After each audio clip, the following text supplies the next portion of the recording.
Hi, I'm Dr. Baxter Bell for 101 Years. This episode is called The Yoga Fix for Low Back Pain and Sciatica. There's a lot of low back pain out there. It's estimated that in the United States alone, 9 out of 10 adults will have a bout of back pain at some point in their life. Some of those people will go on to have chronic lower back pain, and some of that low back pain will be not just pain in the back, but pain that radiates down one leg. And this is called sciatica. This radiating pain that comes from the lower back, travels down the back of the leg, sometimes down to the calf or to the foot, is a hallmark of pain that originates in the lower back, but also sometimes in the buttocks area. So today's short practice is going to be focused on trying to address that unique situation of low back pain with pain that radiates into one or other of your legs. Usually with true sciatica, it doesn't go to both sides. It usually goes to one side or the other. So again, very common, low back pain. Sciatica, not unusual. People who have chronic back pain often suffer from sciatic back pain. And some of the things we're going to do today may actually help you with that unique kind of back pain. So I'm sitting on a makeshift prop. This is a book wrapped in duct tape.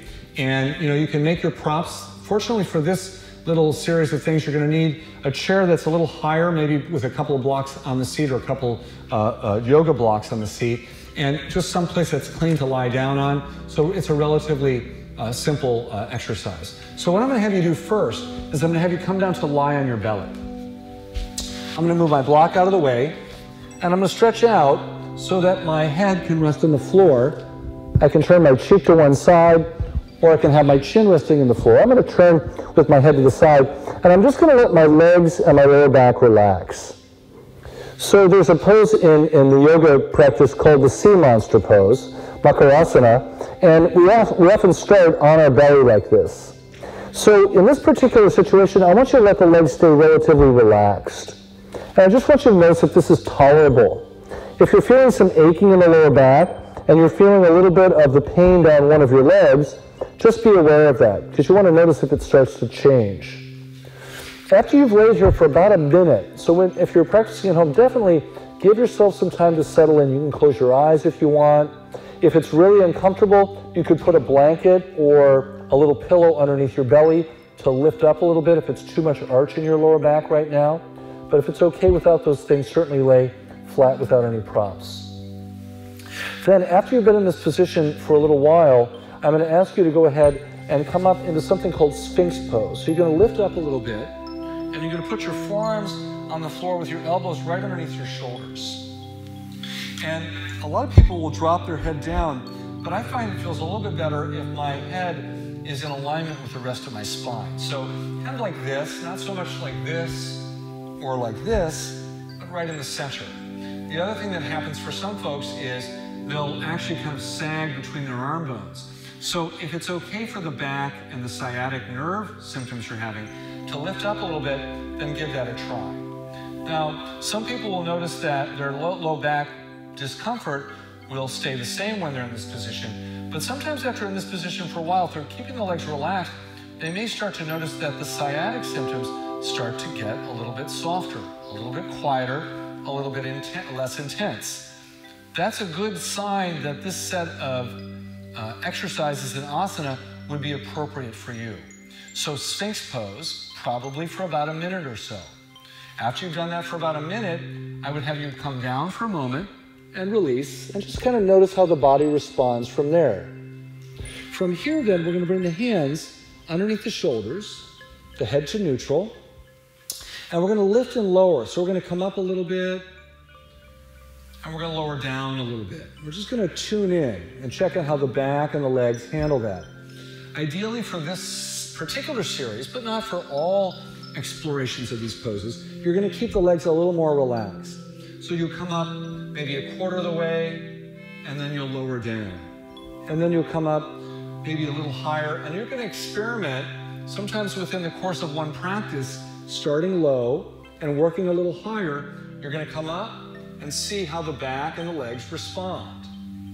As long as your low back pain doesn't dramatically increase and your sciatic pain either stays the same or improves, you're going to be okay. Now, as you come up, you might get to the point where you find you can actually straighten your arms all the way.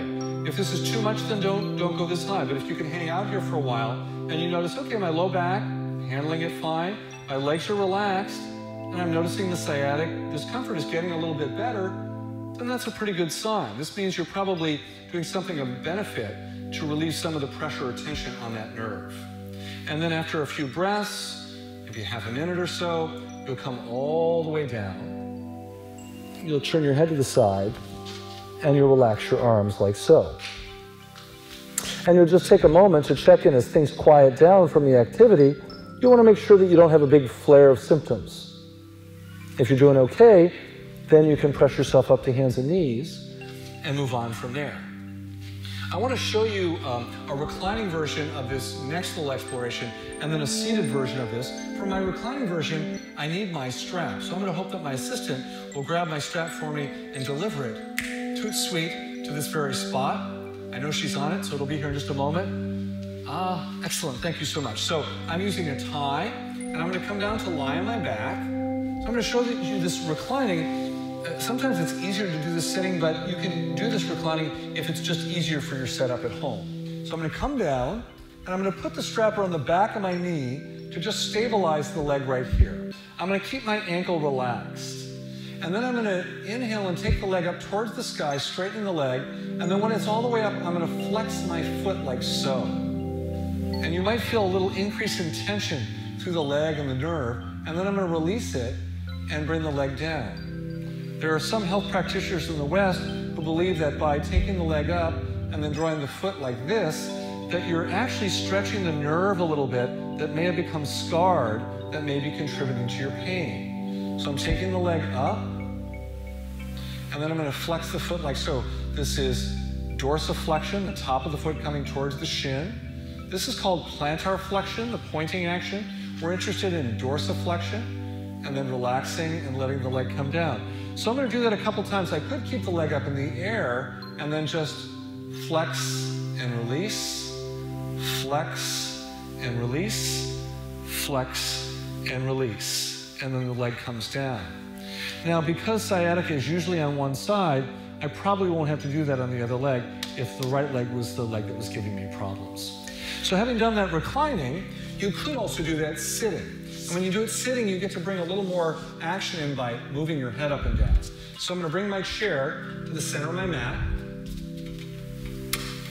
I put a couple blocks on the seat so I can sit up a little higher so that my leg kind of hangs and isn't touching the ground.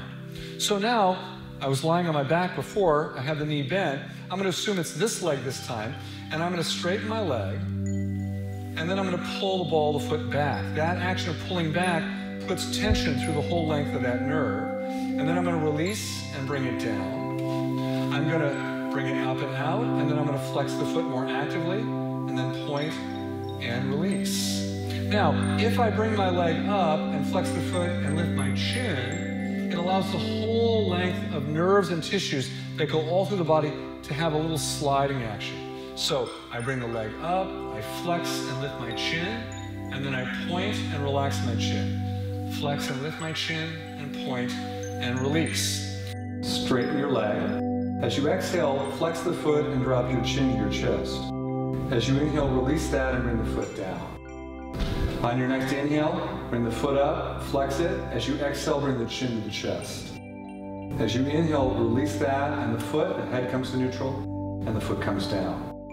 Inhale, flex the foot, exhale, drop the chin.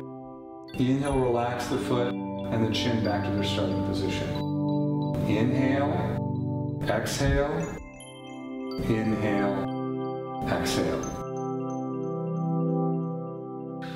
A further option that will bring more tension into the nerve is to bring the leg up, flex the foot, and drop the chin to the chest. This will actually create more tension through the kinetic chain that goes up and down the back of the body. And then release down and let your head come to center. Bring the leg up, flex the foot, drop the chin to the chest. Release and come down. So I might inhale, exhale, inhale, exhale, and then release for a moment. So you could connect it to your breath very nicely as a little exercise. So the idea with these actions is that they might allow the nerves to slide a little more easily through their connective tissue paths between our muscles, and that we're also maybe bringing a little stretch to the nerve gently and mindfully so that we can start to get that nerve to feel a little quieter over time. And of course, when you're done with that and you sit, you want to check in and make sure that things are actually a little bit quieter in terms of sensitivity as opposed to increasing your sensitivity.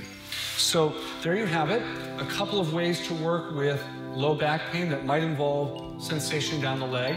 I would highly recommend that if you have not done so yet and you're suffering from traveling pain in the leg, that you definitely go to see a healthcare provider in your community, wherever that is. You definitely want to know what's going on down there, because I can tell you that some sciatic problems originate in the lower back, as I mentioned, others originate in the gluteal area. So if they originate in the gluteal area, things like the thread the needle that we've done lying on our back and some of the other segments that I've shared with you can be something that's going to be more helpful than the other poses that I've shown you. This actually, with a little forward bend at the hips, is going to get into the piriformis muscle in the butt area that might be a greater cause of your nerve pain. So again, get it checked out. Once you kind of know what's going on, then you can be a little more comfortable doing any of the postures that we've worked on. If a posture leads to improvement, you're heading in the right direction. If a posture aggravates the problem, you should probably stop doing it and maybe rethink what's happening and get a little more input from a local yoga teacher or your doctor about where to go next with your yoga practice. As always, when you're finishing up your therapeutic practices, you might want to take a moment to do the relaxing breath app. So click on that button for the relaxing breath practice. And thank you so much for joining me on this episode on low back pain and sciatica. Namaste.